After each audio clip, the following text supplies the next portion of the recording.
All right, we will open the planning commission meeting, the city of Leavenworth for today, June 4th, 2025.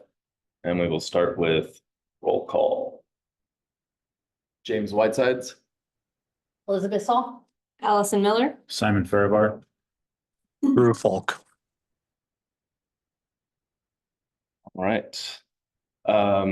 May I have a motion to approve the minutes? Which I for forgot to send May? you. So do we want no approval? We bump that back to next month? We'll bump that to next Pushed month. that Yep. out, and I'm sorry, I thought it was in the packet. No apologies already. necessary. There wasn't much to it, but I forgot. All right, we will push the May minutes to review in July. And with that, we will open the public hearing. The purpose of this, we'll open the public hearing at 7:05 p.m. The purpose of the public hearing tonight is to cover accessory dwelling unit updates. We will turn it over at this time for a staff report and recommendation. Okay. I did have a whole presentation here to share, but I'm gonna share screen. Just go through the basics, so we have this on the record.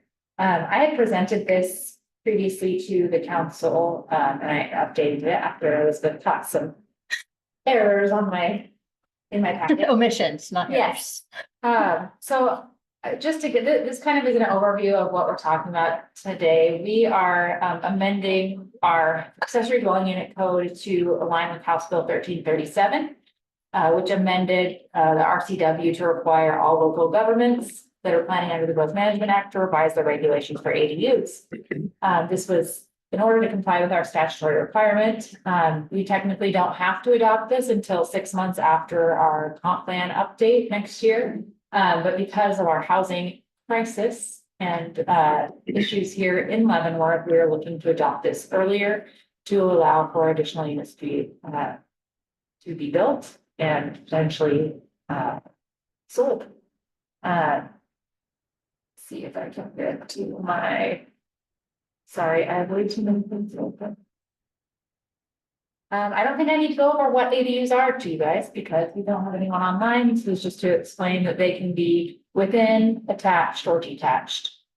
That's currently allowed anyway, but this new code update makes us specifically state that in our code. This was all the statutory requirements. This is in your packet, and this is just summarizing that we are adding allowing up to 2 ADUs. We're going over maximum ADU sizes, dimensional standards, the road improvements, owner occupancy, condo sales, design review, required parking, impact fees, and common interest communities. Those are the big ticket items that were in this. Our code already complied with some of this, but we had to make some tweaks, and that's what we went through together as a team. I added this when I presented to the council.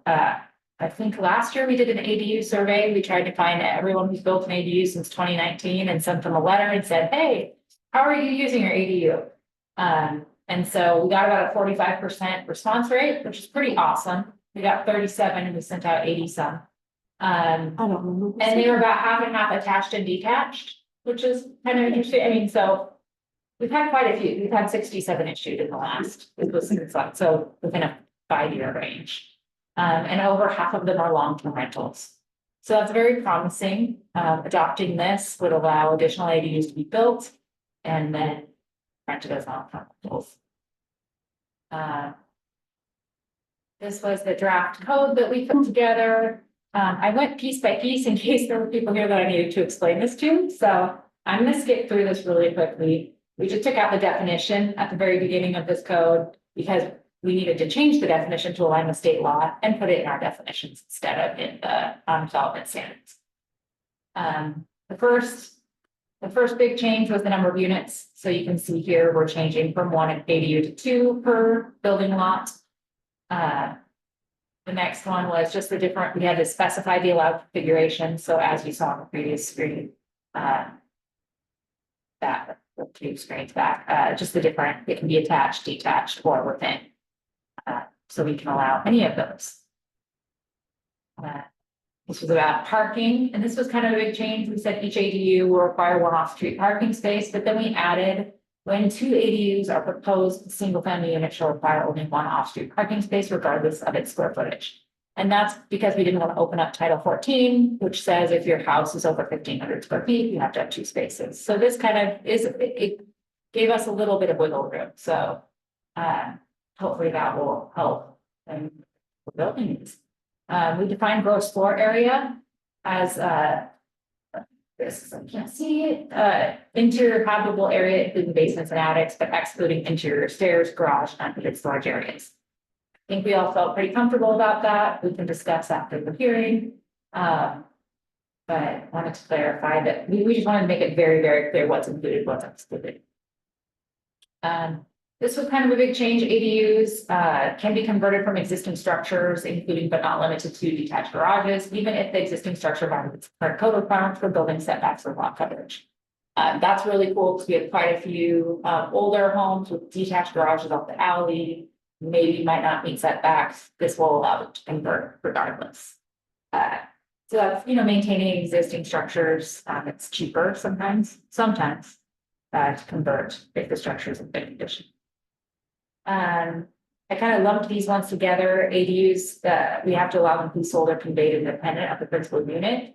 So I just said, in accordance with Title 17, we've already adopted standards for condos and for lot subdivision. So we're in compliance with that. This is just telling people that they can't be anywhere to what title to go to.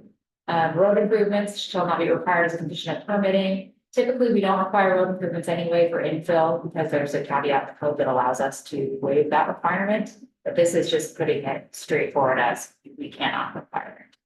And then off-street parking. Again, we do not have a major transit stop in Leavenworth, but this is in here just in case we have ever gotten one. So if it is within 1/2 mile walk distance of a major transit stop, we do not have to require that. We also added new definitions. I'm not going to go through all those are in the packet, but we redefined dwelling unit, ADU, short-term rental, major transit stop. Attached ADUs, detached ADUs, and then the principal unit. And those are all in line with accident. So it's just like straight out of the state code. That's all I have. I'm happy to go over things. If you have any questions, this is already, I did put this through a 60-day review with an expedited review with Commerce, and they did accept it, and they didn't recommend any changes. So that's kind of good news too. I did not receive any public comments on this. The staff report kind of walks you through it, and I'm here if you have questions. Are there any questions of the staff at this time from the commission? I do have a question. I have 2 questions. Oh, I forgot one section. Yeah, forgot the lot coverage section. I have a question about that too. Yeah. First, so in the last year sometime, we took out the utility connection saying we just put that in Title 14. So I just looked up in Title 14, it says the accessory dwelling unit must be connected to city water and sewer, shall have separate services for any unit greater than 900. Has Public Works commented on if we need to be more specific about if you have 2 ADUs and they're each 800 square feet, can you still have all 3 dwellings on a single service? I think that's the intent is as long as they're that, so we have some random streets that have a 2-inch line, they might not be able to serve the units. Okay. So I think if they're that. So it's sort of case by case. Yeah, it is very case by case, and the code gives us flexibility in that Title 14 on when to apply it, how. Okay. But I do think I should probably add, and I had done this, so I apologize, but I probably should say somewhere in there if I didn't, that we don't require impact fees. I did add that after lot coverage. At the very end, impact fees for ADUs shall be limited to no more than 50% of those assessed. I forgot a couple sections. I need to update my slides. Does impact fees include permit application fee No. or just the utility connection? It's like the system development charges, Yeah. if we have any, and if we ever had a road, any other kind of impact type fees like Okay. that, so. So even if they have a separate connection, they can't charge you more than 50% of what they would charge for a new single family residence. And that's new. Instead of like That's an incentive. $11,000 for water, Yeah. I don't know how much it Yeah. is, but you pay half of that. Yeah, okay. I also, like, none of this is intended to like change how I would vote on these code amendments. It was just sort of occurred to me, like, do we need to look at Title 14 in any way once we go through this process? I think we would look at it as one connection if they're. Yeah. Both under 900 square feet, unless the existing line is not adequate to serve. Yeah. Because we do have a few of those on Stafford Street on. First Street. I tried up there. Yeah. Somewhere over near River Street, there's a Mhm. 2-inch line as well. Yeah. So. Okay. I'm sorry, I kind of skipped over it, I didn't realize, I did a copy and paste error there, so. The only other things I didn't hit on in that presentation were the lot coverage, which I did want to go over because it was a little confusing. And after our last conversation, and I was severely jet lagged. I couldn't remember if we were doing 5% per unit. So right now, you get a house one ADU.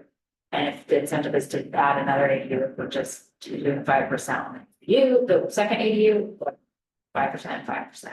So that's the conversation that I think you all should have. My recollection had been 5% for each, but I don't know if that's. I fully agree with that. 30. We wanted to incentivize it so you get 5 and then the additional 5. That's 30, what I thought. 35, 40 was Thank I you. thought Yeah. our Yeah. progression. I agree. Sorry, talking through.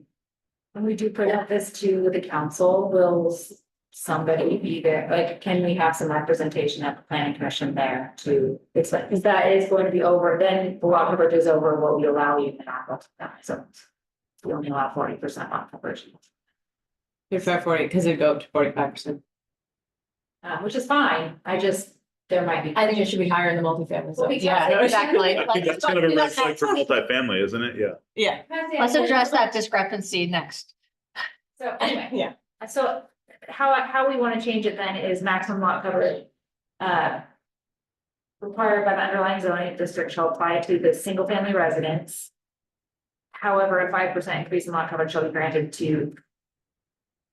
Each consecutive or each. Each ADU separately, Yeah, or each each ADU. For each ADU, yeah.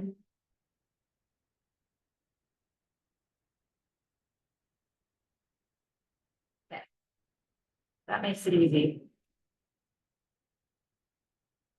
So I'll rewrite that. So we want to put that in our, notes, that we're redrafting the section. Subsection I. For lot coverage. So it'll say lot coverage may be increased to accommodate. Except not the second, but. Exception, and just say accessory dwelling units on an individual voting lot. Or Yes, do you want me to make it very clear, it may be increased to accommodate it both?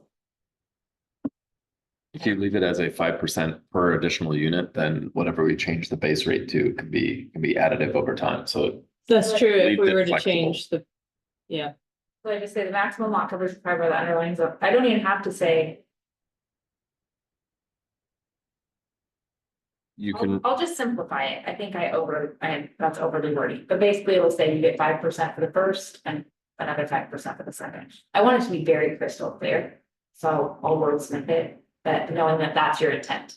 Perfect. Yeah. perfect. Cool. And then I don't once- want to try to figure it all out right now. And then once that gets passed, then we can say, hey, in multifamily, we should probably up it to match or be better, and it would make more sense, right? It would. And that'd be a really good PowerPoint to look at, say, hey, like it. Specific, I mean, even because a lot of our multifamily lots now are not very big. Like, it's been great for like Leavenworth Meadows, Leavenworth House, the bigger multifamily lots, now we're doing with smaller in-town multifamily. There's a couple things I think we should look at eventually, but this is a hearing for this week. Is there anything else that, we have questions on with the definitions? Or any other clarifications that you think would be necessary? I'm hoping I mean, it reads pretty straightforward to me. Yeah, I agree, and it's- Except for that one. discuss this. Yeah, and it's in lockstep with the state regulations, which is what we need to be anyway, and we're ahead of the times on that. I think it's a very, very well done. Happy to hear that. So. Drew, do you have any comments? No, we've been reviewing this for many, many months now, and so I think that we've got a very, very nice policy to present to council. So I think at this time, I'd recommend we go to a vote.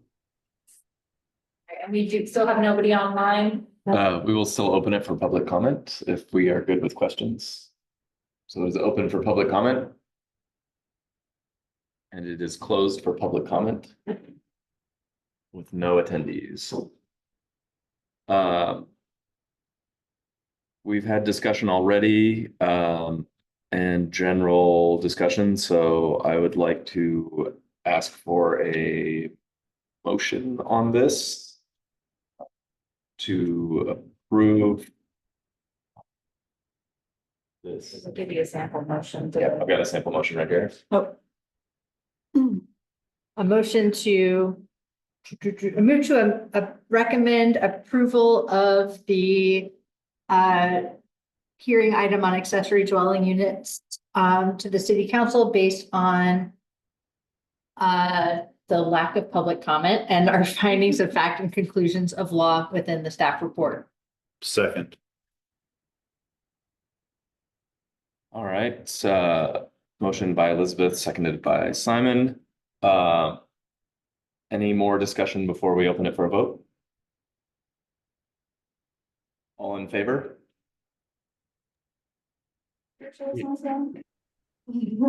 Any opposed? The vote was unanimous, 5-0 with 2 members abstaining, 2 members absent. absent. Right. Yeah, absent, it's different. it is, it's like. And at this time, we will close the public hearing at 7:22 PM. Nailed it, James. Well done. Two members absent. Oh, see, that's unfair. She's so good. Maggie's like, here, just do this, dude. Yeah.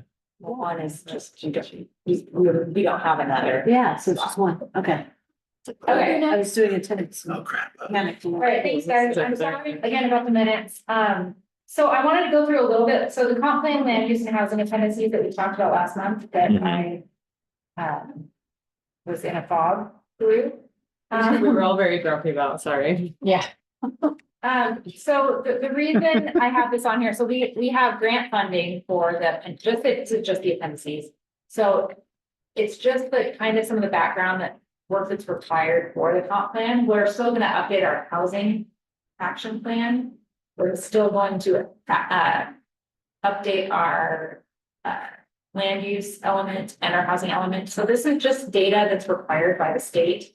And then we don't have to adopt, we're not adopting it, we're just accepting that they've completed at least their work so we can pay them with the grant funding. And so we won't adopt this until we adopt the whole comp plan. So there's still some wiggle room. We just have certain standards we have to meet for county, other things. So they will be back to talk more, but I just. So what's that? Simon was not here last time, and so the key to that, were you online? I was here. You were here, that's right. I'm trying to remember the We were report. looking at census together. But the key numbers were that the county's recommending growth in areas where we don't particularly feel like we need growth. And so that's the context that Maggie is speaking to in this. They were basically saying. Target 120 This plus is, AMI. this is what Leavenworth's growth has looked like in the last 10 years. Yes. Let's just carry on with that Keep doing it. trajectory. Which is like, it's not Not going where we want it to Yeah. go. So. We have no problem building houses for 120 plus AMI residents, right? Yeah. Median, 120 plus a median income. Gotcha. We don't So- need a policy. We don't need policy to To guide help. us on that path. We need policy to guide Certainly. us down. So we. And that's what they were recommending? No, It's not a recommendation, it's math. Yeah. Understood. Yeah. Sorry. Okay. So they just said, But this is our it's data like real showing what you guys are doing. projections. Yeah, Okay. and you're Yeah. meeting So the the growth projection based on what we projections think will would be- move, people that will move here. But it ignores the people that are kind of already here. So The Yeah. commuter numbers, right, were the ones we called out. So Yeah. 2,500 people a week. Is that a week? A week commute to work in Leavenworth. And I think that we were trying to think of a non-arbitrary, what a good goal should be for our housing stock. And I think we toyed around with being able to house like half of our workforce or something like that. And then I think that one of the other ones we ended up on was to have, being able to house at their, all public workers, in the city at their income levels. And would half of the workforce be half of the 2,500 commuters or half of the total? Like, what is the, I guess, how do we calculate workforce in Leavenworth? Maybe that's a better question. Okay, cool. I'm just, I think I'm just trying to accept it. These are the questions that Okay, are cool. definitely like Great. top of mind. So I think that this is just saying like getting the appendices approved so that we can keep. Not even like approved, or No. just accepting that they've worked and they've met, so we Yeah. signed a Accepting that contract they did with them, work. accepting that they did it. It does meet the state guidelines, and I think we're kind of getting into the weeds with like, and you, Allison, I think you were here for the housing action plan. That's where we really dig into housing. And we Yeah. take some of that data, but there's other data in there, and Yeah. so that's where we can get into this is what we actually need. Yes, this is what was allocated to us by the county. This is actually what we need. Yeah. So I think that what would be helpful for us, for me to understand, is they have these like growth targets in the appendix that we were looking at. And we were like, that growth target that is based on data about what's already happening in Leavenworth is not our goal. Mhm. Like, do they need to match in that Mm. appendix at all? Or No, can the it's house, just the because the growth. housing action plan, I remember we like looked at all of this like data. And then we set goals based on that. Mhm.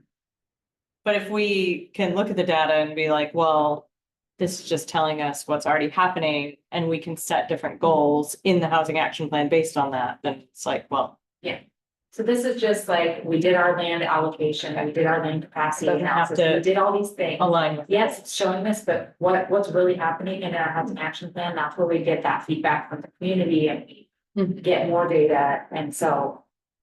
Okay. And this is not adopting, we're not adopting. We're just accepting that the work has been done and it's been turned Yeah. over to us. Is that kind of right? Right. Okay. A bunch of It's data been- has been provided. Right, they've done everything that was in their contract to do. They're still, our VHC, they're still the consultant on our comp plan amendment. So that, what's cool is if, as we work through the comp plan amendment, this was just for the appendices, this contract. So this is like the only thing we're saying, yes, we've accepted it, we're moving it forward, and now we're doing the rest. So I just need to make sure, because I have to take this to council this month to get the $50,000 grant, so we can pay them with the grant. So that's all we're doing is accepting the work, not approving. Does that make sense? Yep. I'm sorry to dump it all on you. I know there were a lot of questions and they're not here tonight, but, Julie does have a question. oh, yeah, sorry. Drew, go ahead. I think you answered it already, but yeah, I just, I think that we need to be very conscious of, further stirring strife between us and the county. So obviously, I think that we all agree that we need to go far above and beyond what's been recommended here, but I just want to make sure that, as we think ahead towards the housing action plan, how do we make sure that we kind of cleanly acknowledge and say, yes, we see your data and we reflect against it, without saying not nearly good enough in a bad way. And I think we could communicate too with, I know we were allocated the same as like Chelan and some of these other areas that have more growth happening as well, and see how they're dealing with this as well. Yeah, we decided to go with a specific way to do the allocations, and I'm not well versed in how it was done. I was not a part of it. It was done before I was in this role, so it is what it is, but we do have the opportunity to say this is not reflective of what's happening. So I was assured, and we will have a member from the RBHC team at the council meeting when they accept this. So they can explain a little further. But I just want to make sure, like, you guys are going to have say, we are going to dig into it, like, it's just gonna be in different sections of the plan. This is just some raw data based on the allocations we're doing. I see, I don't think, do we need to give you any guidance or is it just your take? I'm It's just more of an inform to asking, us. like, yeah, this is like, are you okay with recommending exception? Yes, Us yeah. accepting this. So we don't, vote. Yes. We wouldn't vote on this. So would we No. vote on this? No, I don't believe so. It's, I have to take it as a resolution for the grant, so that they can show that we accepted it, but it's very clear that this will be adopted Okay. later with, as part of the comprehensive. And I will explain that to the council next. I just wanted to make sure you're on board, because it was a little confusing and there's a lot to dig into, and I was not present very well. So if we can go on from that, I know we've had parking and loading on here, and I have not really dug into anything. I think we were looking at commercial. I kind of highlighted things, in 14-12-120, where we talk about when it's required. I actually just had a conversation with, an architect about how to apply this. So we have this section that says in the central commercial zone, if you build a new structure or you add on that increases the structure area by 50% or more, you need to provide off-street parking facilities. Was it? Except in all districts except the central commercial, they have to provide parking if they change use or increase the structure use of 50% or more. So then it talks about, but if you're in the central commercial district, you have to provide parking if it's a hotel, motel, some kind of lodging facility, or if the building is greater than 10,000 square feet in size. So there's a lot of numbers in here, a lot of. We've had talk about doing a fee in lieu of, and maybe getting rid of like that 10,000 number, because most people are buildings like 9,999, like. And really, do we want to have parking in our central commercial when we are eventually gonna build a parking garage? You don't want your downtown Florida parking. You want it to be. Right, buildings. So there's been talk about removing that 10,000 square foot because if people can go up, like, and it's zero lot line construction, but we had a fee in lieu of parking, that might help pay for the parking that they already use as public parking. So I just wanted some like discussion on that. And then, I think whenever we're talking about fee in lieu and kind of reducing the language around restrictions, Maggie, and we have to figure out what the ROI will be, like how much, what are we going to ask them to pay? right, What is the value of building, or what is the cost to build a parking space in Leavenworth right now? Well, right, it has to be a nexus. What is the point of conversion? So until we have that number, like, Yeah. I mean, it but makes, is that something we want to even consider? if we can earmark it. Yeah. We can earmark Let's just that on the fee. document. Well, the fee could go to the parking. Garage, budget. but only if we can earmark it to that though, otherwise it would go general fund. Yeah, no, Fee in lieu goes to we want it to go specifically yeah. to parking. It would specifically go. Yeah, but I think that poses the question, do we, are we benchmarking then against, existing parking on land that's currently owned by the city? Do we need to factor in kind of going rate for new land? And then what would the cost of a parking stall be in a, potential parking garage, right? Those are kind of three different things. And does the fee in lieu of truly offset the need for parking, which is a huge need in the downtown area? Obviously, you don't want to have them park there, but is whatever that one-time fee in lieu of, does that truly offset the need for the however many parking spaces The said business long-term might create? sustainability of those parking spaces. Thank you. Because right now, the existing structures, let's say if they do a remodel or they add, like it's that 10,000 square foot trigger downtown for new development, so. If you have a building you add up, that's, they don't find that new development. It's just. It's making it challenging, I think, for some people that want to redevelop some of these buildings. Yeah. Because they're already in this little tiny footprint, and if you have to provide that much parking. Then you're stuck and they're not meant doing it unless.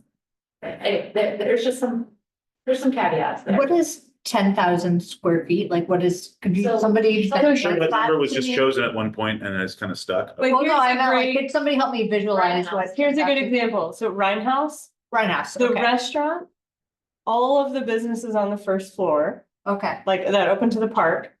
All Yeah. the interior space is 9,998 square feet. And I know that's because I drew it. got it. It does not include the patio. The patio was not counted Because towards that yeah. space. Got it.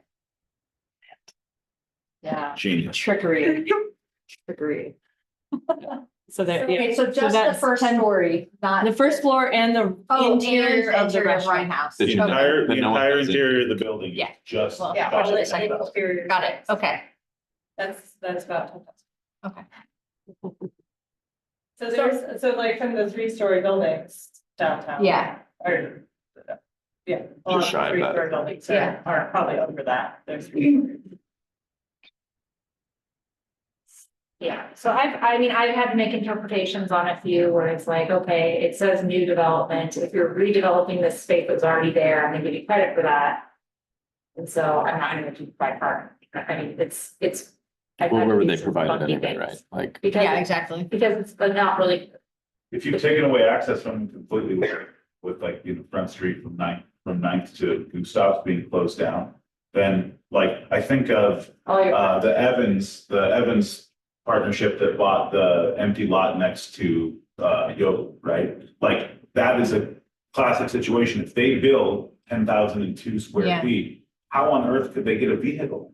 I mean, it's impossible to, Yeah. even if they provided parking, but how could you access said parking, right? So it's very, I mean, I feel like when you said cumbersome to people trying to do stuff, I can understand why. It's a significant barrier to development. And this downtown. would apply only to central.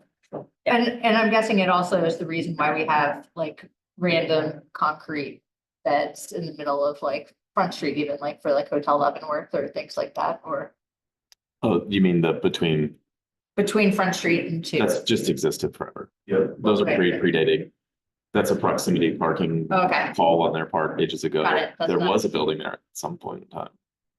So the way it is, like, we do require parking, if you're gonna build a hotel, you have to have parking. But if you're any other use right now, you don't have to provide parking in the central commercial zone unless you build something over 10,000 square feet. And STRs are bed and breakfasts, but STRs are not listed in here, so. No, it's just. But I would think like, do we need if you're providing overnight accommodations? Like, Yeah. or if you I know, have- but I'm guessing like, since most of the businesses downtown, like, we don't. Like the parking, it doesn't make any sense for them to provide parking ever, so even 10,000 square feet or under, so like. Feel like at the city level, it's kind of taken away this whole parking thing with taking away Front Street for driving. So maybe this whole thing should be relooked at as like, if we can't provide vehicular access, why are we asking people? Yeah. Yeah. To provide parking at all? But we do want them to provide a fee I basis. don't disagree with yeah, that right. because Yeah. obviously parking is a huge Right. issue. So I Yeah, just, okay. I mean, I would- No, I- 100%. Yeah, I think we're on the right track where it's But it saying, might be underneath, sorry, no, go ahead. it might be under 10,000 square feet that we Yeah, like, also. Meg- Oh, Maybe yeah. set that I'm fee. saying I'm saying it's a, Yeah. the fee in lieu is I like like, that idea. you build something downtown, you have to pay a fee in lieu Yeah. for the parking. Yeah. That and will like, not it be doesn't- popular the- with people. but- True. The size determines the fee rather than, Exactly, I like a that. threshold. yeah, rather than size determining yes or no. Do we have to use the size of the structure as the metric? Are I we think, tied? We tied to that? no, I mean, then if you go below, like, that's just a weird code section that was exempting certain things. When you go down, like typically what you do is you look at the listed, uses in 1412-150, and it tells you what each use, so if it's a mixed use building, you have to look at each use, like, so. If it's a hotel and it has 12 rooms, you need 12 spaces, and if it's a retail, you need one for every, I don't. 500 500 yeah. square feet. Mm. So it's a challenge, like, when I get a building with a mixed use. It's like, oh my gosh, how am I calculating? We could parking? almost cut all of this. I think there are two parking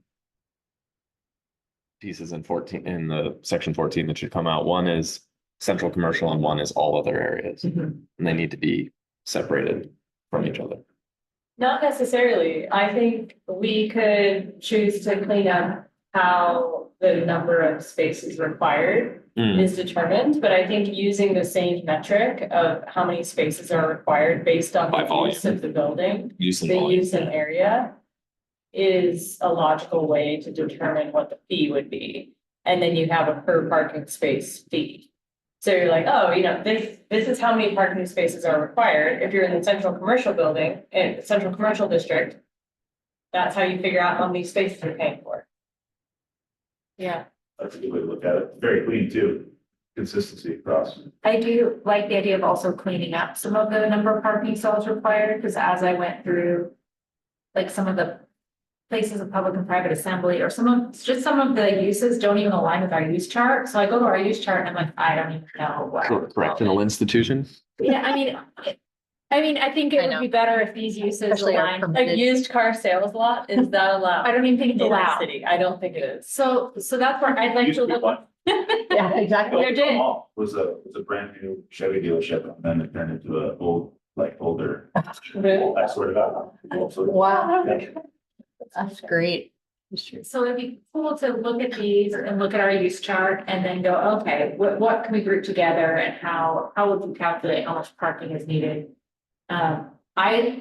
Even looking at these for like offices, I know like in restaurants, we exempt bathrooms and, areas that are not used for the public, so. Yeah, it's In some like ways, like roads exempt- or net or. Well, and even like an office building, like when you're calculating the full square footage of that building, some of it's not accessed by the public. Like some of these require a lot of parking when really I don't think it matches, like, Yeah. including all the hallways and bathrooms and things in a building when it doesn't make a lot of sense to include all that. It should be like a space that's accessible to the. I mean, public. I think as a planning commission, our goal should be to write code that discourages paving, Yes, downtown. Yeah, anything, Anything. period. It's like the less paving we have in town, the better. And encourages more high density growth with like if we build a structure, we build a true structure, like a good parking structure. Right, and not being like, oh, I have this empty lot, I'm gonna build 9,000 square feet, when I could totally add another story and have a sweet. Build it, 12,000 that's square that's building. not to be, whatever maximizes my Right. use Yeah. underneath the. Right. Whatever code Yeah, is set. so weird. Squeezed in. I have a question regarding the, if we're exploring putting this fee in lieu of into the parking. I forget what we call it, budget parking bucket that never comes out of parking.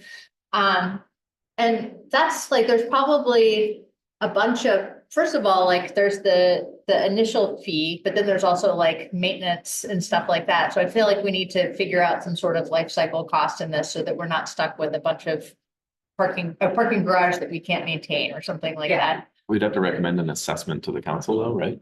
Because they would have to assess that against businesses as part of city tax. Or somehow Or the come up tourist. with a life cycle or somehow, Yes. or yeah, exactly, the downtown use tax. And then the other thing is there's, along with that, there's probably, necessary flexible uses of some of that money to be able to provide things like shuttle service from the parking garage and potentially even other things like getting people to Leavenworth, not by car, and train service. And so I don't think that the current parking bucket is set up to be able to A be transit flexible. bucket. Be flexible, or even like, I think even like providing a shuttle to and from parking services, I don't even think it would be flexible for that. From what I understand, it's incredibly strict. And so I think we need, if we're gonna go that route, we probably need to explore what vessel. we want to make sure it's used for the appropriate purpose. Well, for the highest and best use for the providing access to downtown, right? Which doesn't necessarily, which if we make a parking garage far away from downtown, then there needs to be access from that place to downtown as well. I mean, ideally, our best case scenario, parking garages is like stuff you probably saw in the Bay Area where it's like. But I don't think we'll ever spend the Right, that's a 10 little to pricey. $80 million that would require to dig that hole. the right. Ideally, people are parking before they get into town so that they don't have to, we don't have the traffic jam through. You bring up a good point about, how does this become sustainable? If it's a one-time fee would not make that sustainable. But I think we need to look at, reassessing fee, and if there's a change of use, if there's a change in ownership, just to make sure that we're continuing to acquire funding for maintenance, not keep, and further development. So our next meeting is supposed to be a joint meeting with the council, so this might be a good topic because it's talking about funding. To say, hey, how do you want us to look at this? What are your thoughts? And I could even get some information from Chantel about our funding sources where, so we're just a little more educated, so. And the actual restrictions on the Yes, yeah, parking yeah, container. yeah.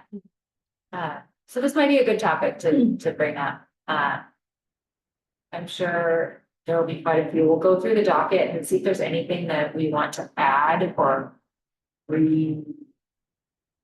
categorize or. Yeah, Maggie, for the most part, we've covered a lot of the work for triplexes with the second ADU. So I know this wasn't a high priority for the council, but I feel like we've done a lot of the legwork, and it would make sense for us to tag this on now, that we've been able to push that first policy through. Yeah.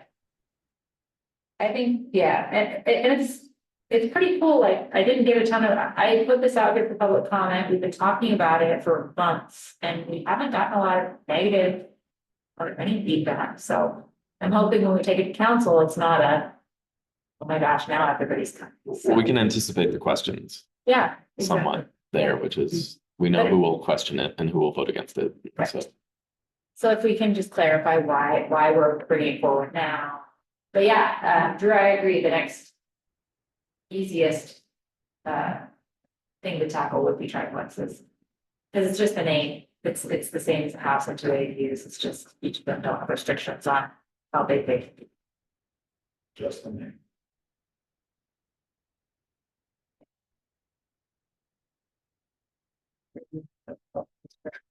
So that can be a next discussion.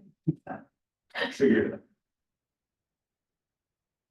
are we moving on from off-street? Yeah, I mean, Okay. I just threw that in here because it's been Yep. on our radar for a while, but if we want to kind of push that aside and look at something else. I just wanted some direction, I think we should try and deliver, we have to deliver a lot of rewrites to 1412 in its entirety then. yeah, So that's a lot of work on your plate, right?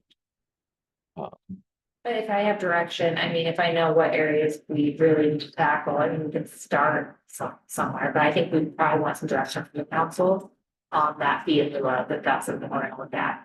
But I do think we need to clean up with that 10,000 square, it's just Mhm. really weird. It's arbitrary. Yeah, And and I feel like it could maybe not be like overly complex if we just, the like. 0.1 to a required when, we like reword that to get rid of the 10,000 and just make it more clear, like. Parking is required in all the districts, there is an exception for the central commercial. And then with the fee in lieu, and then. We review the number of stalls. But that would apply the same to all districts. right, Too major of an overhaul. But it's still going through all those uses will be. right. Yeah. But I do think cleaning them up, I mean, if we can group, like, I know they did institutional, I can look, our use charts kind of go through residential, commercial. Industrial, yeah, and we can kind of group them the same and similar uses, just, That makes a lot of sense. I think it'll be Yeah. easy to group together. You just follow your district use chart. Yeah. Yeah. So like basically clean this up to match our district use chart, anything, like make it vague enough. Because our use chart should, that's another thing, everything in there should be clearly defined in the definitions chapter. So looking, I mean, we can kind of, it's work, but it's kind of fun. To clean it up. It's still very satisfying, Yes. like Only having, said as a planner could say that. Oh my gosh, like the thought, I'm like. organizing your spice cabinet. Yeah. And now, I mean, we have Celeste on board and Amy on board, so we've got, you know, a good team to kind of tackle it together. But it would be good, like. There's so many things, like I was looking at the use chart and then how many things require conditional use permit, and we have no criteria for the conditional use. Those are things we need to tackle, and that's been kind of on our back burner for a while. I know we want to prioritize. I do need to get some buy-in from the council, and this will be a good discussion topic at the next meeting with the inclusionary zoning, because you do not around with the RFP. And nobody, I got no takers because it was only $50,000 for fund, and they're like, we can't do it for that. That's The Nexus study, that was in the. Wow. I got I no, didn't realize that was. I got so no takers, big. and I had Burt Consultant reach out to me and say. We can't do this for this price, but we should send you something with a breakdown of like what it would cost. So then I'm like, okay, well, do I go out for an RFQ? And then if it's like, where am I getting the money to do this next system? So think we I have to- might, it was a Nexus, it was a feasibility and Nexus study. Oh, So I could do maybe just do feasibility. And then if the feasibility comes through, like, yeah, this is feasible, then we could fund the Nexus as the next step. Would that cover the feasibility? Gotcha. So I thought about adjusting it, just pushing it out there again. Do an RFQ on feasibility, maybe. That helps me with some direction, because that has been on our radar for a long time, and it's worth looking at. Drew, what's left on triplexes? I'm trying to remember where we left that discussion. Is it just, Yeah. we just need to draft the code? Yeah. Draft the code, yeah, I mean, for I the most think part, it's in- gonna mirror everything we just did, without the state legislature piece, but, and I think more so it's, you know, defining what it is, conjoined walls and a couple other small details, but for the most part, we just went through majority of that detail. So we'll do the same thing for lot coverage. I would think so. And Yeah. allow them in all zones, not just multifamily, but do the same thing, 5% per unit, makes sense. Consistency. And we probably put it in 1836.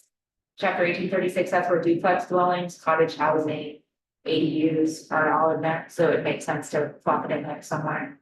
And then I'm sure we'll get comments and. We want to make it realistic, we don't want to put. Say. So like with missing middle type housing, we don't want to have crazy restrictions on them when we build them. I know some jurisdictions have added some like design features for 1 to 4 units, they have to have these architectural, but we don't have that in our code now. I don't think we need to go there. But I'm just putting it out there as thoughts for you guys, because that's what other jurisdictions have considered, because people are afraid somebody's gonna build a giant box. They're Or, afraid of what it's gonna look like. I It's mean, cute. if we want to avoid the blowback from Stafford Street on everybody in town and the developer included, like. How do we? Everyone's design taste is different, so it's difficult to restrict And it. if you offer, Yeah. if you offer maximum height and maximum whatever, and maximum plot coverage, there's somebody who's gonna build the max. Even if it's dumb, There's gonna yeah, be a neighbor who's gonna be unhappy with it. I fear, yes, exactly. Yeah. This is an unavoidable thing. If someone chooses to go, now, we don't have a lot of people building the triple max or whatever you wanna call that Yeah. unit, but when they do it on Stafford Street style, then we're. yeah. No one's gonna like it, yeah, because like James had stated earlier, and I agree with him, maybe it was a few months ago, that like the difference between 30 and 35 feet from street side is nothing to the human being staring up at the monstrosity of the house, right? And so yes. Yeah. Yes. I mean, that's why we have our minimum standards for setbacks, lot coverage height. I'm anticipating that we'll get some feedback that we need something, even though. Anyway, I'm Yeah. putting it out there.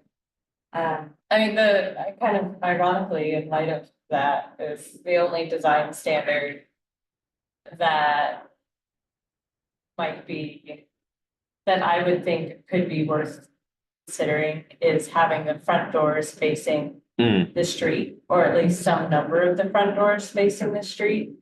So you don't have what, there's a lot of on West Whitman where sideways, yeah. you're The just like, garage, you look at the garage. where is the house? Like, you're just looking at like a garage or a sidewall and the doors are all around the corner and it's just not, doesn't have a good like street presence. But then it's like with Stafford, it's like, those are There's some street very presence for you. traditional looking houses with a front door right on the street, you But then know. when they attempted You can to, tell what you're looking at. So let's You take tell Matt- it's 4 units. let's take Matt Melton's cubes, right? The Yeah, cubes that he that built, like, unfortunately on a 60 by 120 or 50 by You're gonna be 120, really- you can't do anything but turn the doors. Yeah, you can't get all three of them.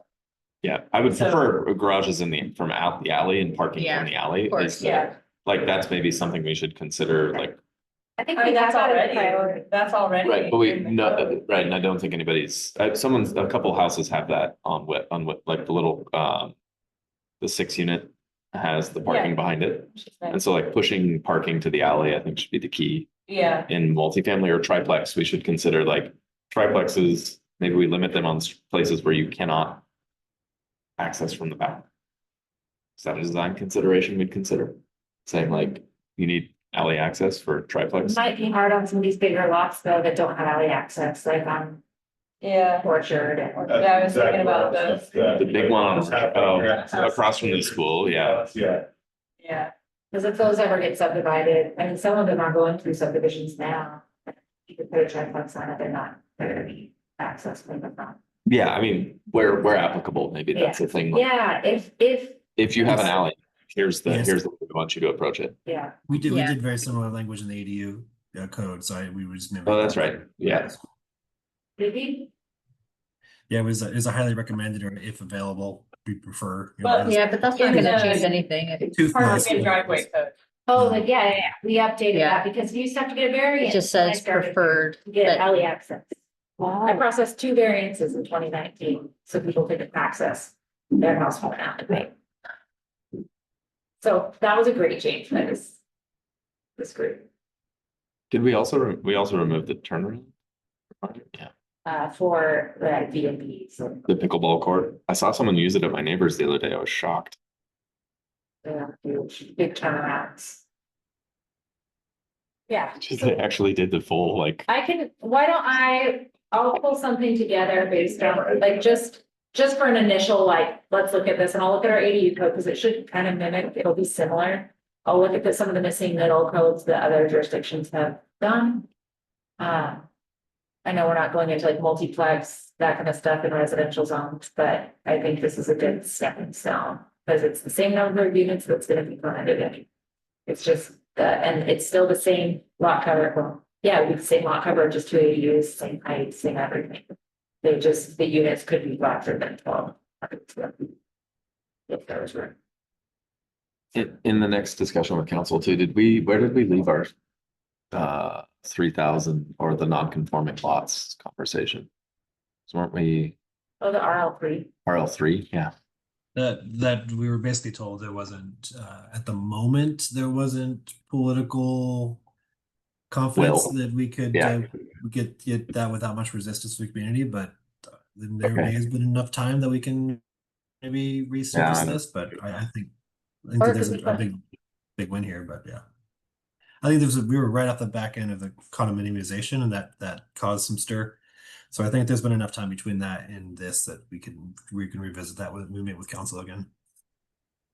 Again, and we'll try, what I'll try to do is plan for the next meeting, they're supposed to come here, so you don't have to go to a council meeting, they will come here. And we'll try to just have it be like the first 30 minutes if we can, just to go through the docket, have conversation. Help move us forward with prioritizing, we can let them know what we're thinking of triplexes. And maybe bring in the RL3 again and see if that is something they want us to work on. I did a lot of work. on- That or rehauling the entire non-conforming code. Yeah. We should do that, right? Yeah, Yeah, I think the non-conforming code definitely. So I feel like that it's might really, be an easier Pitch. pitch, yeah. so Let's let's be look like, at, we're just gonna redo all the non-conforming stuff and turns out you can do lots of things on non-conforming lots, and then it's less of an issue. Then we can continue makes it kicking hard- the R3 can down the road a little while. I would like, yeah, if we could have some language in there, because there are some lots that have the ability to be a good infill lot. That could be sold. Like with a boundary line adjustment even, but because our code restricts like the lot width and depth and size, like they can't do it. So if we could put something about the LNAs, Yeah. that would be helpful. Yeah. I know we have like not smallest. Yeah. I need to think on it, but that might be an easier tackle, you're right. And I think that was on the docket. Well, It once, would be tricky though for lots that were actually formally consolidated. Yeah, I mean, that would. Then you're kind of. But there's a lot there's a lot out there that are consolidated just by parcel, like for Yeah. tax purposes that actually never eliminated the lot lines. Yeah. That we could do. Most of them, yeah. A lot of them have underlying lot lines. But I know Rather- somebody that just bought one that, on Cedar, Uh-huh. and they're like, oh, I have to, yeah. It turned out that it was actually consolidated, which greatly limits their options. Yeah, based on the house placement, the existing structure, or no, they're probably gonna tear the house out. After slowly starting to demolish it, it was determined that, there's nothing to save. That's a bummer. And, I know what lot you're talking about. yeah, We do have unit lot subdivision in the future. if they- Yeah. Go that Yeah. route. but they I think they wanted to split the lot differently, but, it's like 90 feet wide or whatever. And they have to keep a 6,000 square Yeah. foot, 60-foot wide lot, if they can't just like split it down the middle or something.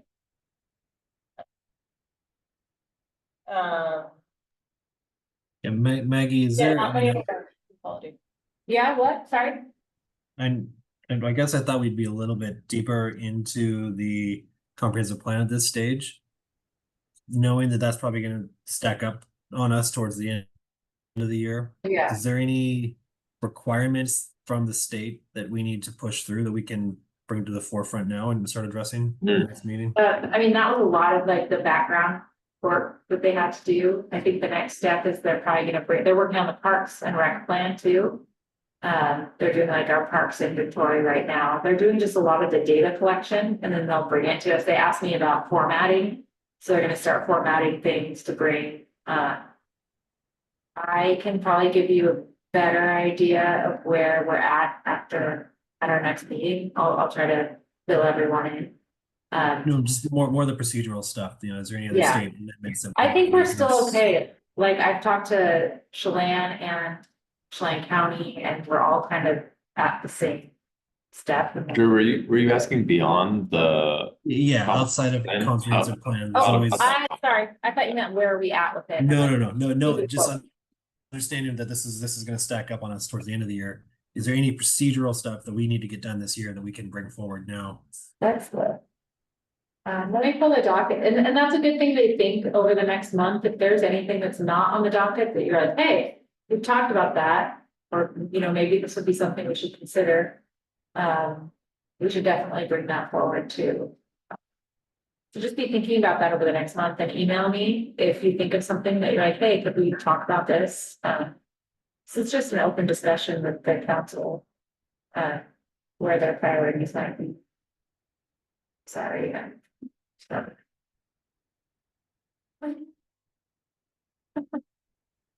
Okay.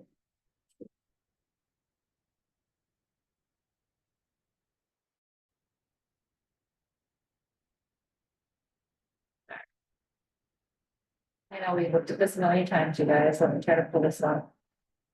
Thanks for your patience.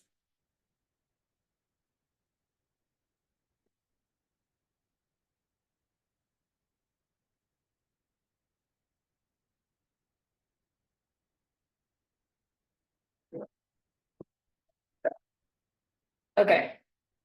I still have some of the manufactured housing siting and form regulations that we discussed to take to the council. There were just some small little things that I needed to go over with legal still. The UGA swap, I haven't heard anything more from the county. They did say that they would discuss it further. We were not nice to them. And so I am hopeful, like maybe we can at least have a discussion, because if we're looking at the best interests of the community as a whole. What's the best for growth in the next 20 years? Where do we see it grow? Like what makes the most logical sense? I saw some hope there. We've had some good discussions, but I haven't heard anything. And HBL, the contract that we have with them, because we're kind of at a standstill, they're asking to just close it. So. Yeah, I don't know if that'll move forward. The climate element, they had to kick off. I guess I don't have to go through all these because these are all being worked on right now, just. What's 2020, the item 2A?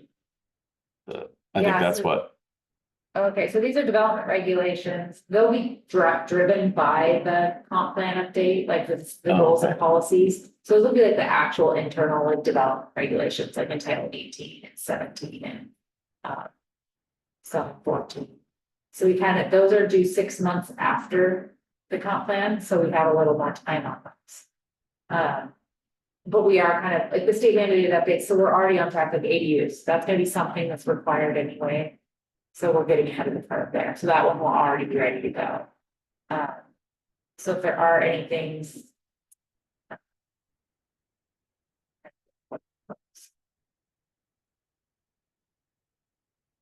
I just don't have much to go on there. That'll probably be like later next year if they push. So the goal, I think. I don't think they've extended it yet. There's been talk about extending it, like they have all the other jurisdictions. So the 2026 comp plan is technically due in June next year, so another mid-year. They might extend it to December like they have with all the previous jurisdictions, and they had their comp plans are due in 25, 24.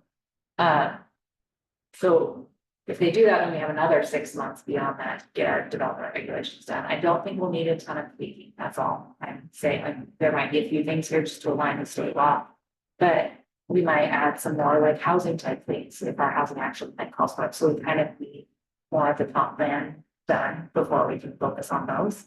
But the balconies over the right of way, we kind of just made it in this. I went through and wrote a code. But we can kind of process it administratively anyway now because the building code allows it, and we could just have set standards of how we're going to process it. It would be nice to have it in the code so people are aware. But that's something we've kind of worked out. Vacation rental regulations and commercial zones, right now, we don't do any vacation rental permitting. They get a business license and we do a walkthrough. Some other jurisdictions that are like Chelan, they do a vacation rental permit each year, so in their commercial zones, so that they can make sure they're following regulations for parking, for noise, for kind of, I mean, we restrict B&Bs so much, as they're in residential zones, but there are certain types of commercial zones for the vacation rentals as well. So this was just a way to make sure everyone is getting licensed. Everyone does have a business license. They're paying their taxes to the city to be anyway, it was just a discussion topic, and it would help us with, if somebody buys a property in a commercial zone, it's a house, and they want to use it as nightly rental, what are the standards? Are they changing it from a R3 to an R1? There's been this back and forth discussion, and different leadership has had different interpretations on that. So it'd be nice to have something clean in the code that says, okay, we're allowed in the commercial zones, this is what the regulations are. And then it would just be an annual renewal, kind of like we do for the B&Bs. So we make sure that they have a working smoke detector, make sure they have fire extinguisher, we make sure it's more of a life safety thing, but also a way to make sure that they are properly permitted. So, and then that way, if we do have a permitting system, we start doing illegal rentals in residential zones, we have a very clear program in place for rentals. Know what's out there, because right now I don't know what's out there. Yeah. So sorry, I'm rambling. Inclusionary zoning, like I said, I could put out a new RFQ for just, the feasibility to start. And then our other considerations were. Parking and loading, which we kind of talked about, we're hitting this one now, the ADUs, which is awesome. Triplexes, we talked about doing that next. And the other considerations that weren't really top priority were the R3, the missing middle. CUP regulations and any kind of code inconsistencies, not for that non-conforming list, so that might be easier to pull. So I think it's worth just starting here. Talking about what direction, what priorities they have, are there anything we want to add to this or move up the priority list? I like your idea of triplexes next. I like the idea of non-conforming because it's hard as a staff member to even read our non-conforming code. It's like, you can add on to this wall to 20% of the width of the original wall, and it's like, oh my gosh. I don't want to calculate that, like, it needs to be simplified. And you should be able to ask for a variance because you do have a hardship on a small lot, because these lots were created so long ago and they were conforming at one time. And because we changed the code, made it non-conforming, makes it even harder to build, so variance makes sense. So taking that language out where you can't apply for a variance if you have it on a lot. So that would be a good thing to look at. It would be great for staff as well. I know we're gonna try to do some updates to the code just to clarify things. Because there was some unclear.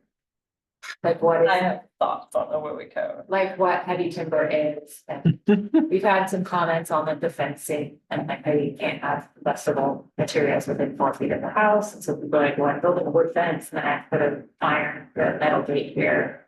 There's just some things that we want to work through and give alternatives. But it's still an important code to have. We do want to. Oh, yeah. We want more hardscaping, but It's super important, but there's some stuff in there that. Like. So Christian and I have had some very challenging discussions about, I'm like, it doesn't actually say. X and it doesn't make sense. And she's like, that is how we interpret it. so Like, that's. it could kind of go either way, you know, like there's some We need some weird clarity, stuff. and we Yeah. need to, I mean, and work with other, like, similar jurisdictions that are. In the fire areas, so. I think Wenatchee has a Louis code, and so since we're considered our whole area primary, we look at what. Talk with them about how they're interpreting their primary zone, so. I do think it needs some work, so I mean, that could be part of our coding consistencies, or something that isn't super clear, we need our code to be clear. I think if we suggest that we're going to look at WUI code as we're talking triplexes, that will help. Yeah. Some people's opinion of density. That's true. I know, Mhm. I know the fire district also would really like us to make it for new development, make a requirement for. Some kind of landscape, like, even if they're putting in rock, like just to show that they're meeting Woodley code when they're developed. Because right now we just recommend it. And so. It's hard to It's hard to enforce. enforce landscaping Right, because it changes a lot over time. but That's why they didn't put anything in there. But there could still be minimum requirements at the time of. yeah, at the Construction. time of development, we know that it was. Yeah, that you don't- Find it when it was built. Or a major remodel, I'm just. Maximum irrigation volume allowed. Well, just, I mean, because You you have can a good zero bond, escape, there are things you can do that don't require a lot of water, we just don't, like, the idea is like, do not plant a road arborvitae. On your Yeah. farm. Don't plant arborvitae. Ever. Can you just, can we actually? Can make it we so add that? it's not allowed to be planted? I Ban- ban I think plant that types. they're in our rental house, Just- Pine Street, and I'm like, these are brand new, like, why did you? They shouldn't be sold anywhere around. But. I really. They're bringing them from the west side developers are bringing Yeah, them from the that's west side. And then like 3/4 dead. Like one plant, two. So I do like the idea for new development or for like a subdivision, like have some kind of plan for landscaping for Google compliance. It doesn't have to be crazy, like planting or anything, I don't need to count number of trees, I just wanna make sure that what you're doing. Is not a fire hazard. And the fire district was really on board with that. They're like, it's great that we have Weed code, but we need to do something about vegetation management. Because that is now the big problem. And we're talking about doing a program where they would, the fire district would. Like people can do this now, but call them and they can come help violate your property. Won't they do that? Or- They did that, they did a walking Just a simple phone firewalls. call up. As Yeah. long as the chips can be left on your property and whatnot, they'll come and, Yeah, consult and then do the work for you too. so we have, I mean, but I mean, it does take their staff power, so I think working with the city, we could do more of that and help fund. We were gonna start with some city properties too that are. What's our, I mean. I don't know, You guys wouldn't be involved in Yeah. that portion of it. no, we need public-private partnership. Yeah. in That, which is kind of a. Well. We need the insurance companies to step up. But again, I think vegetation is important. I think before we were just saying we don't really have enforcement, but if we can at least require it. Let them after leave, New though. construction, because we try to take pictures, we document, this is when we did our final, this is where it was at, this was the plan. If it changes later, at least we can be like, this wasn't approved, but. Like we brought all our arborvitae at my house after Sleepy Hollow fire. And it worked. This summer, our neighbors planted a row of arborvitae within that. Are you serious? Good. Salted. I'm just like, seriously? I understand you don't want to look when I got. Harsh. But it's, you know, so it's challenging, but if we had a code that said, these are the plants that you're allowed to plant, or people take out and replace, we could say now. On 6 native. Is there an equivalent of like the noxious weed? Like control that's like the hazardous fire plants control board, because there's a lot of resources and time at the county that's done with like noxious weeds. You would Yeah. consider that could be managed together with. But in city limits, we could do something by adopting that code instead of recommendations saying these are the requirements for your vegetation. Like, not to make everyone rip out their old vegetation out, but if you're going to plant, this Some of them. is the list. I did. I ripped my whole. I mean, I think it should be treated like noxious weeds. I have an entire perimeter of rock around. Like there's no reason why we can't consider like arborvitae noxious, like noxious weeds, where like there's the class, like 1, 2, and 3s or whatever, and like. If you have like the worst of them, like you actually need to come up with a remediation plan, and the city will help you remove it. Yeah. Like, I mean, Whoa. and that's where the fire district is at, it's like, they're like, we will go do an evaluation. I mean, on 'cause it houses. affects We will everybody. Help them. Yep. Tear out what needs, I mean, like, I had to pay $800 to have somebody cut down my arborvitae and not include any stump removal, that was just cut it down and take it away. I would have done it for like a case of beer. They were tough, they were very tough, they were very. I have that's amazing. I have a Usually they 24-inch bar. die inside before. that happens. So like some people just decide not to do anything because it's costly or if they like the buffer. So like they even have a whole toolkit of like, here's some options. And so I know if you want a privacy street, here's some better plants that you could use. So like just education. But I do think if we had something in the code that was a requirement, like this is what you have to follow if you're gonna plant, then we have something to fall back on for enforcement. And you get fines. So take care of it. So. Anyway, something to consider. I'm rambling now, I'm sorry. On the additional things, we had just talked about the creating consistency between the ADU coverage limits and Oh, yeah. multifamily coverage, Yes, lot coverage. can multifamily lot coverage now be a code inconsistency? Yeah, Yeah. I think so. I guess so. We need to address. And then also, there's a limitation in the multifamily zone that says you can only have 1 unit for every 2,000 square feet, which does not make sense either because some of it's multifamily properties you could technically build some smaller units. And I think that's a part that creates a barrier. And I think multiple consultants have brought that up, I believe, so that might be an inconsistency that we just need to figure that out. Because it means like if you have a 6,000 square foot lot, I know it's small, we probably couldn't fit, with all the requirements, we probably couldn't fit more than 3 units, but what if? Or what if you had a 12,000 square foot lot, you don't fit 6, but then you could have fit more, yeah. And it just causes an unnecessary limitation, you can meet all the design standards for setbacks, lot coverage, height. why say you have to have this much square footage per unit. It was very, doesn't make sense. So. That was something like that as well. So that would open up our development regulations book. Which would be cool to look at R3 zoning.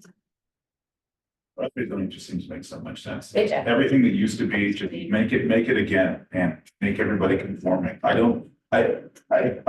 mean, with the way development standards are right now, I feel like it wouldn't, it would, I don't even know if it could go crazy. I mean, I understand the pushback from like, you know, when we sat here with the council and they said like, well, like Ann said, like, I live in that zone. That means like the person next to me could just, you know, boop, boop, boop, and all of a sudden it's like, yes, I guess that's true, but you live in an area that was historically RL3, and that would make sense to revert. But it's not even a change, it's just a revert back to what it was, right? Yeah. But. And that's why I started all the different ones too, and I went through it, said like this. What you put together was so good. That was an Really awesome, great. when I actually showed that to Sherry, I was like, look at this, doesn't this make sense? She's like, this is a great idea, and I was like, you should have seen the pushback from council. They were just like, not even gonna hear about it. I was like, whoa, okay. Drew was gonna say something that I. Sorry, Drew.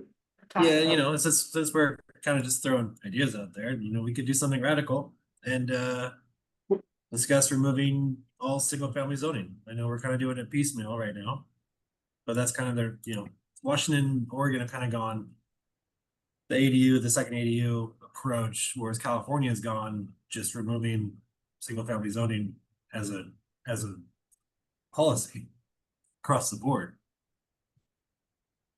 I know it's probably far-fetched, but I think it might be worth just having a discussion.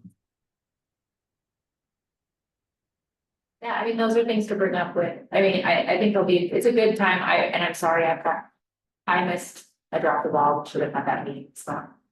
I just realized that, so, it's on for next one.